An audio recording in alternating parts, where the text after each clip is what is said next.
parte da Insurgência Campinas, e hoje vim falar um pouco sobre o Julho das Pretas. O Julho das Pretas, para quem não sabe, é uma hashtag que mobiliza mulheres negras de todo o Brasil para pautar e pensar a política através da nossa perspectiva. Você provavelmente deve ter visto alguma hashtag, alguma campanha, em algum perfil, site, enfim, em alguma rede social relacionada ao Julho das Pretas. Essa é uma hashtag que já existe há alguns anos, na verdade, e ela vem muito no sentido de conseguir organizar, mobilizar e pautar a política através da perspectiva das mulheres negras no Brasil.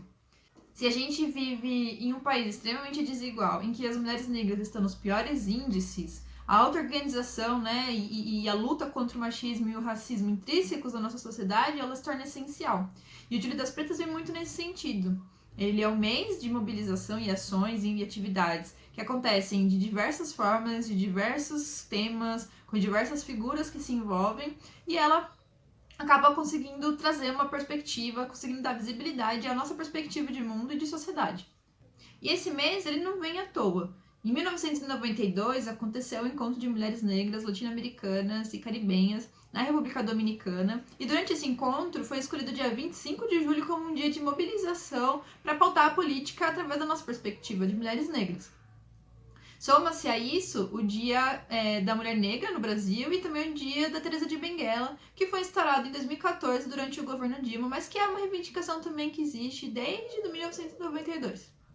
A campanha Julho das Pretas surge oficialmente em 2013 e foi construído através do Instituto Odara lá na Bahia, que fez uma organização inicial de mulheres negras pensando ações, temas de discussão, enfim, teve toda uma organização para conseguir pautar a política através da perspectiva das mulheres negras no Brasil. Em 2015, acontece a Marcha das Mulheres Negras, que leva mais de 50 mil mulheres negras para Brasília, fazendo com que o centro do debate se tornasse a nossa pauta, né? A pauta feminista e antirracista, e fizesse com que o Julho das Pretas também se tornasse algo central nas mobilizações dos movimentos sociais, e fazendo com que neste mês de julho aqui, agora que a gente vem vivendo, né, em 2020, essa campanha tomasse proporções muito grandes e centrais na disputa do cotidiano.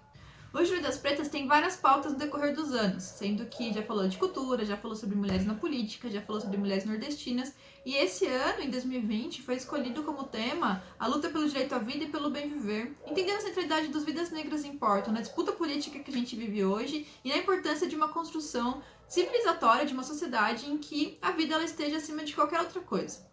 A pandemia do coronavírus fez com que a gente refletisse sobre muitas questões relacionadas ao modo de vida que a gente tem hoje nesse sistema capitalista.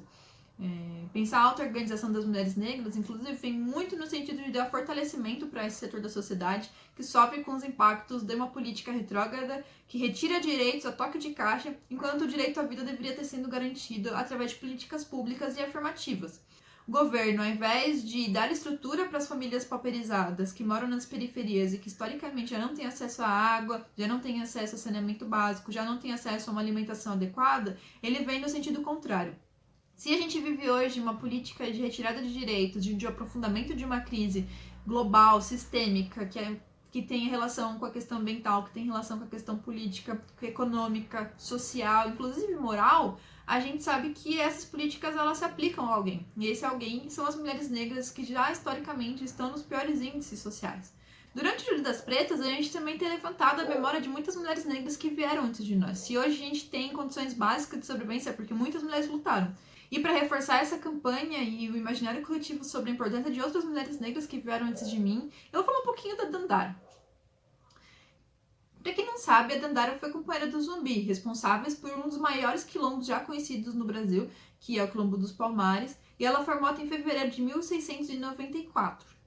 Dandara foi morta junto com outras lutadoras depois que teve uma invasão e destruição da Cerca Real dos Macacos, uma parte do Quilombo dos Palmares, sendo que o Quilombo dos Palmares foi um dos maiores quilombos do Brasil e existiu por 100 anos com mais de 20 mil pessoas, demonstrando a força e o poder da organização dessas duas lideranças e de outras lideranças que existiam junto a eles naquela época, e como a população negra já tinha métodos muito avançados de auto-organização mesmo em meio a um cenário da escravidão. Não existem registros sobre o nascimento e história, e até mesmo registros fotográficos ou imagens que façam com que a gente saiba como era a Dandara e sobre o trajeto que ela teve em sua vida. E isso mostra bastante sobre o apagamento da história das mulheres negras que vieram antes da gente. Por isso, levantar o nome de Dandara e de outras mulheres negras históricas que construíram muita luta e muita resistência para que a gente tivesse os nossos direitos garantidos hoje, que fizeram com que a gente tivesse condições de chegar até onde a gente chegou, é muito importante para garantir que a nossa história seja contada da forma como ela é.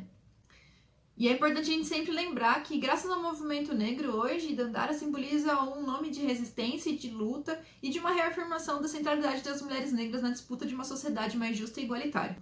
Pensar a auto-organização das mulheres negras é pensar no direito à sobrevivência.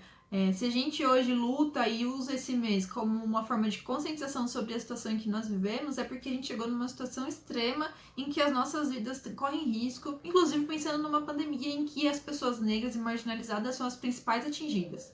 Feminismo é revolução! Feminismo é revolução!